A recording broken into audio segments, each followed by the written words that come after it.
he's right there, folks, in the running to win this thing. Bryson DeChambeau is once again having a great day. Thomas Dietrich is having the round of the day so far. He is up to 5 under and tied for the lead. And look at the bottom. The world's number one golfer just finished up. He parred his last hole, a long par putt. He's at +5. The cut line is currently at +3. The second wave of golfers are about to go out right now. That number is probably going to float down. So he's going to be right on that line of, will it be +3? Will it be +4? Will it get down to +5 to where Scottie Scheffler can make it? So it's hard to believe. Scottie Scheffler today did not even have a birdie.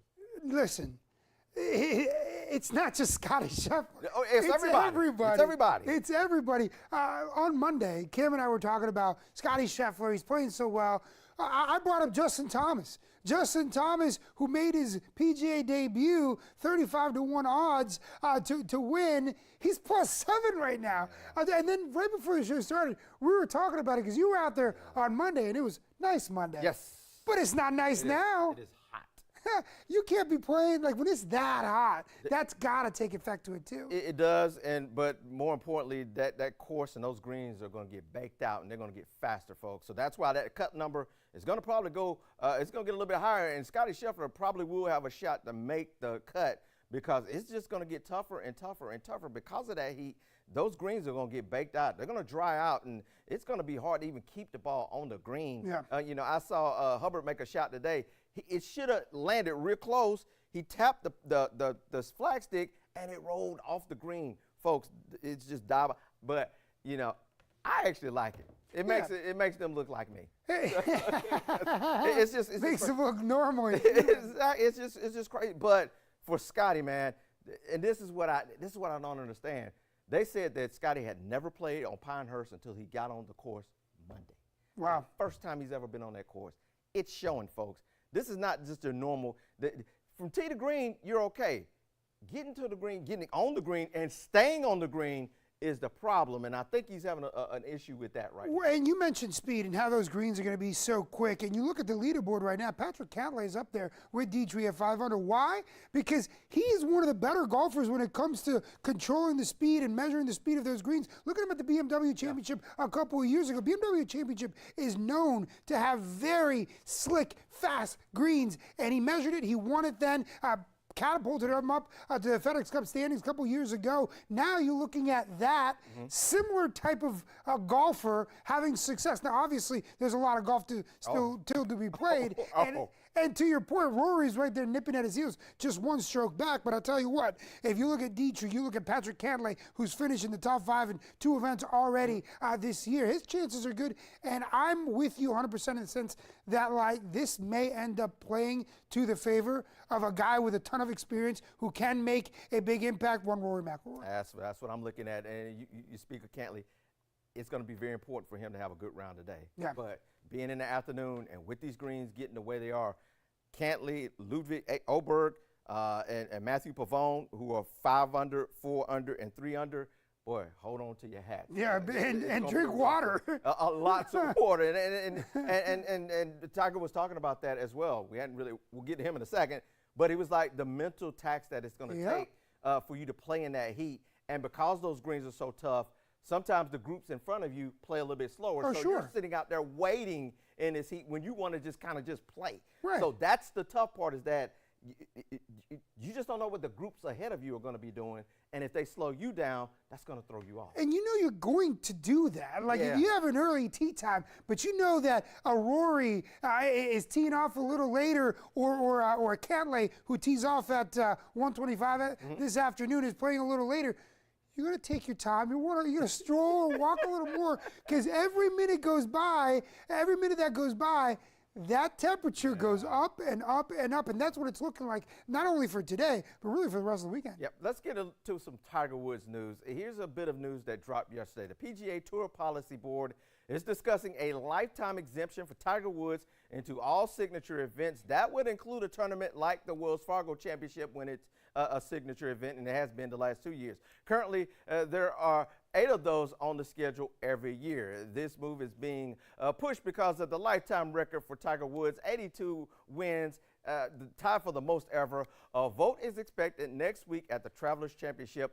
I, for one, think it will pass. He is still the straw that stirs the drink in golf. He still gets all the eyeballs, and he gets the biggest galleries. I saw that on Monday. On Monday practice day, it was packed, folks.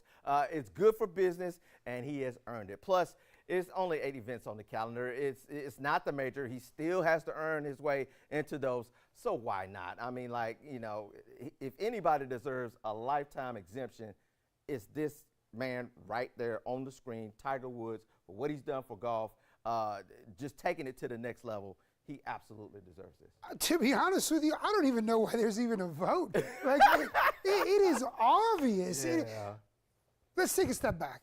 What did Tiger Woods do to the game of golf Changed the alone? I play it because of it. He completely changed the game of golf for the better. You want to look at the business side of it now? How much money has Tiger Woods made the game of golf?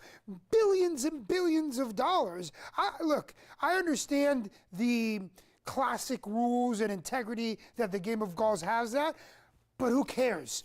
Who cares right now? Like, it's Tiger Woods. This is not a golf player. This is not an athlete. This is somebody that transcends all of sports. Somebody that people know who Tiger Woods is in America, but they also know who he is in China, in Japan, everywhere on the planet. It's like Michael Jordan did that to the NBA. Tiger Woods did that to golf. Serena did that to tennis. There shouldn't even be a vote. Of course, I'm with you. It's going to pass. It would be bananas if it did not pass. It's going to pass, and he deserves it. Yeah. The players have already, you know, kind of voiced their opinion. They're for it. Yeah. Why? Because the thing that. Not only did he make the sport money, he got everybody else's paychecks and stuff. So they're like, hey, great. It's only 8 events, folks. 8 events. So the talker there is how quick that vote's going to go. Exactly. Done. Next. Up next. Like, everybody, everybody's hand goes up. Like, all right, next business. Yeah, that should be pretty quick.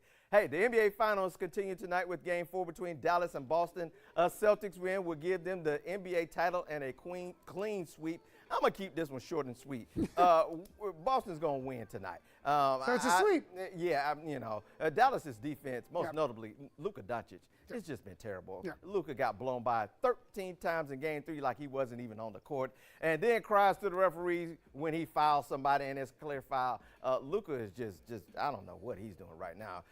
Just off that, man, get out of here, Dallas. Go grab a seat on the playoff couch with us and just watch them celebrate next week. Plus, I'm ready for Charles Lee, Boston's That's what I'm ready for. To get here to Charlotte with his new job as the Hornets head coach and get this thing turned around. There's a draft to prepare for. He needs to be here looking at the guys working out and things of that nature. He needs to figure out what he's going to do with this roster. So, Boston, get the sweep tonight. Charles Lee, welcome to Charlotte. We welcome you. Hopefully you can do something with this team like you've helped Boston. Listen.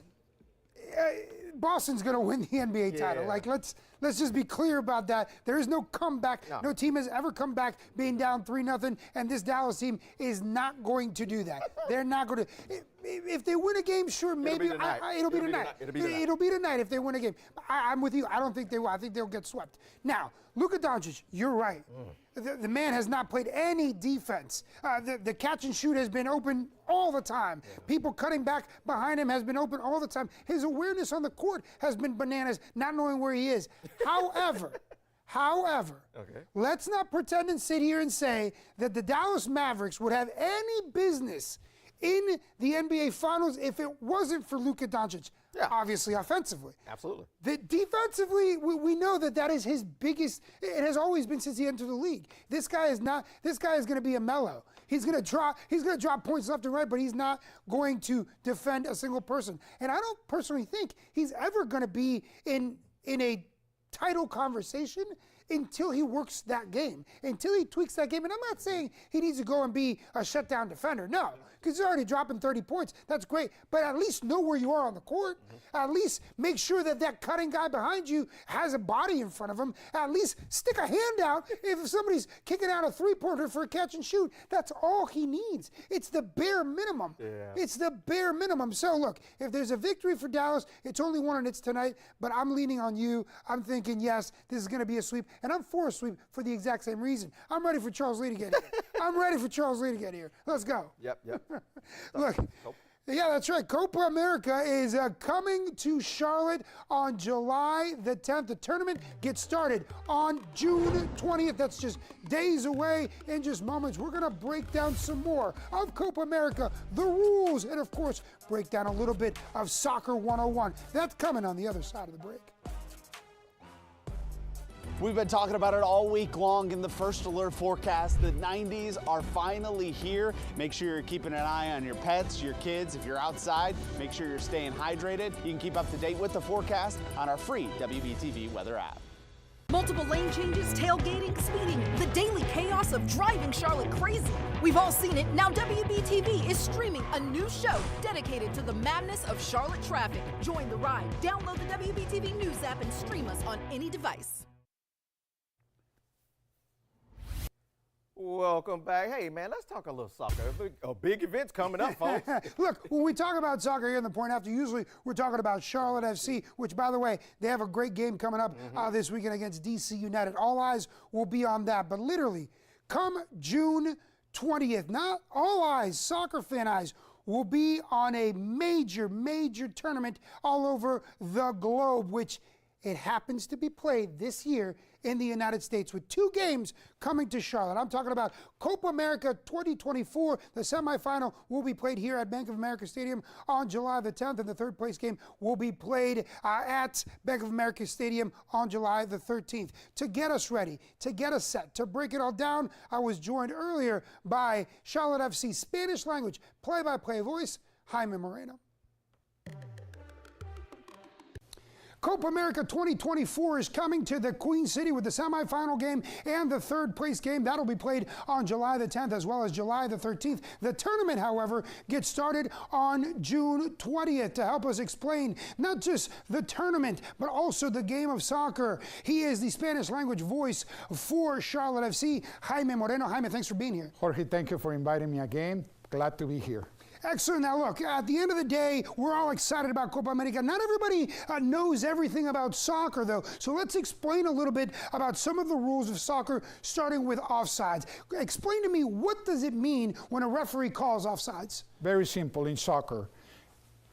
It had to be a man between the ball and the defender before you pass me. So if I'm on offense and you're on defense, That's right. and I'm behind you, and That's they throw offside. the ball to me, this is what? That's offside. Offside. That's But if offside. I'm here and a defender's still there, And the ball moves the same way that you move and somebody pass you back here, and then I cross, you're legal. then you're good to go. Continue with the play. That's a big call. That's a very big The call. most Now, difficult call on soccer. it is very Offside. difficult. Now let's talk about this. Obviously, soccer, you play with your feet, right? But every now and then you use your hand, and every now, your head. But every now and then you see somebody use their hand, maybe an elbow, maybe a shoulder. That's usually called a handball. What does that mean, and how do some players get away with a little nudge, and some players obviously don't? Make sure we clear that the only two players that can use their hands are the goalkeepers. Okay. Okay, they allowed to use their hand and any part of their body. Now, is intentional and non-intentional. So if somebody sends you a ball like this, intentional, that's boom. intentional. That's intentional. And not intentional would be something like this. I'm defending, Okay. my arms on back. But here's the thing, how do you not know that maybe that shoulder or elbow was That intentional or will not? be the referee call. Judgment call That's by the right. referee. Okay, That's right. so we go over handball. Now, we hear this all the time, penalty kicks, PKs. What does that mean? It's the goalie and it's an offensive player. Somebody commit a foul inside the box where the goalkeeper defends, and now I'm the offensive team. It's going to be one-on-one with the goalkeeper. I can tell you 90% of the times, those balls finish in the net. So when a goalkeeper saves it, that's why you see all the That's excitement. big. That's big. That's big. That's big. Lastly, let's explain the throw-ins and the corner kicks. What does that mean, starting with the throw-ins? Throw-ins, when the ball leave the field on the parallel line, okay? Immediately the flag man is gonna raise his flag and he's gonna say where the throw-in got to go. If he goes this way, the team that is defending this way is gonna throw in the ball.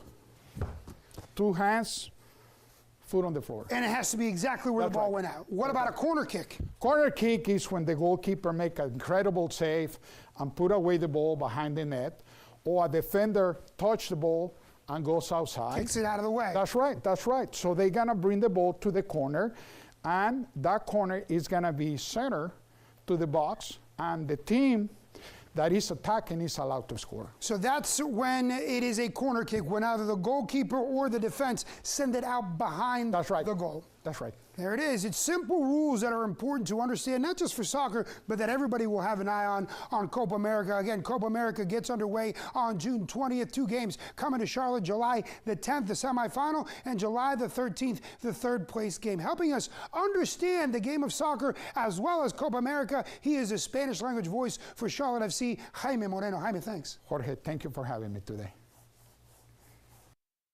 NC Medicaid is healthcare coverage for more North Carolinians. Just go to medicaid.nc.gov and fill out the needed information, or call our Medicaid contact center. You can put pen to paper and fill out an application, and email, mail, or drop it off at your local Department of Social Services. And you can work with a navigator like Marvell at your local library. Don't wait, you can apply at any time and get covered starting the date of your application. NC Medicaid is for more people. See if you qualify at medicaid.nc.gov. And don't forget that Jaime Moreno will have coverage of Copa America all throughout the tournament. It all gets started on Thursday, June the 20th. Argentina will take on Canada. Of course, Lionel Messi and Argentina were the champions of the last edition of the Copa America. And then Jaime will join us and we will break down the major storylines. We will break down the scores, and we will see also what the Americans do as they are invited into this tournament as well. Team USA will try to make a surprise against some pretty big teams. Yeah, it's going to be very interesting. It's going to be very interesting. Very fun time as well. Yeah. Especially here in Charlotte. Two games coming to Charlotte. Absolutely. Let's get to some final thoughts right here, and I'll start off with good luck to UNC and NC State in the College World Series. North Carolina is about to start in about 40 minutes or so. They're going to be taking on Virginia. So, and look at what NC State has done athletically. Right. The women's team goes to the Final Four. The men's team goes to the Final Four. The baseball teams in the College World Series. Can they finish off everything with the national championship? It'll be very interesting to see.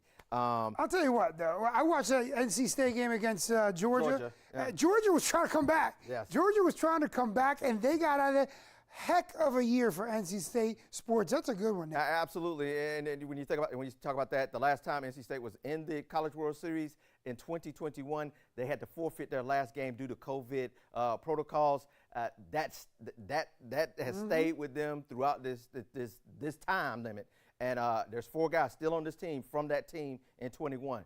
They're going to be very motivated to get back to that championship series, get there, and win this championship. So good luck to the Pack and the Heels as they go for national championship. Also, in about a couple hours, Martin Truex Jr., a NASCAR driver, is going to announce his retirement. He's going to finish out this year, and he's going to hang up the steering wheel. Martin Truex Jr. is 43 years old. He's the oldest Cup driver right now, but he's still at the top of his game, folks. He's 5th in the point standings. And right now, this season has been going, it's William Byron, Denny Hamlin, and Kyle Larson just kind of dominating things. I'd like to see Martin Truex Jr. get up there with them, finish this thing off with a championship. It'd be great, but a great career thus far. He was the 2017 Cup champ. Great career thus far. Hopefully he can finish it off with a championship this year. Hey, why not ride off into the sunset for Martin Truex Jr. All right, time now for my final thought. I just have one, and it's to pull out the brooms. And I'm not talking about the NBA Finals, because we might need the broom for that one too. I'm also talking about the Stanley Cup playoffs. The Florida Panthers currently up 3-0. Game 4 against the Edmonton Oilers in Edmonton will be on a Saturday. And the Florida Panthers, of course, the Charlotte Checkers, part of that farm system for the Florida Panthers. They deserve this. Look, going into the Stanley Cup final, the last 2 times that the Florida Panthers were in the Stanley Cup final, they were out. Their record was 8-1, meaning they had only won 1 Stanley Cup game, and 8 of them they had lost. They got swept by the Avalanche in 1996, and then they lost to the Golden Knights just recently a year ago. Guess what? The Florida Panthers are now in the right position to not only win the Stanley Cup, but sweep the Edmonton Oilers. It's a tough game on Saturday in Edmonton, but the Stanley Cup final looks like it is going to come to South Florida. And most importantly, you know who's going to get rings? Mackie Semiskevich, Magnus Helborn, Justin Sardoff, and Mike Benning. All players from our Charlotte Checkers that got called up and were put on that roster for the Florida Panthers. They deserve it. They deserve the hardware. Good luck to the Florida Panthers. And, of course, we're all cheering here for the Florida Panthers because of that Charlotte connection. I've just been totally disappointed with the championship series for the NHL Yeah. and the NBA, man. It's just, how can both of them end up? Yeah, sweet. We was talking about last night. Has that ever happened? I don't even recall that ever happening, that both of those were sweeps. Thank God the College World Series is about. Yeah. Hopefully we get some drama there, and hopefully the U.S. Open gets some drama, because the NBA and the NHL, Going into the NBA Finals, I saw it was mismatch. I was like, Boston's going to blow this team out. Dallas will get 1, maybe 2. Pick Dallas, man. Did you really? I thought it was gonna be 1, maybe 2. Interesting, man. Goodness. Now, in terms of the NHL, I thought that was going to go to 7 games. And it was going to be a tough, because Edmonton's a good team. And Florida is Doesn't look like it. next level. Florida is just next level. So maybe, like you said, the College World Series will be better. Let's get some drama, please. Let's get some summer drama somewhere. Jeez. Somewhere. All right, well, good luck to everybody, especially Charlotte FC this weekend. They take on DC United as well. That's going to do it for this edition of The Point After. Don't forget, you can catch The Point After every Monday and Friday, 1 p.m. Eastern Time. You could stream it on Apple TV, Fire Stick, Roku, and the WBTV News app. See ya.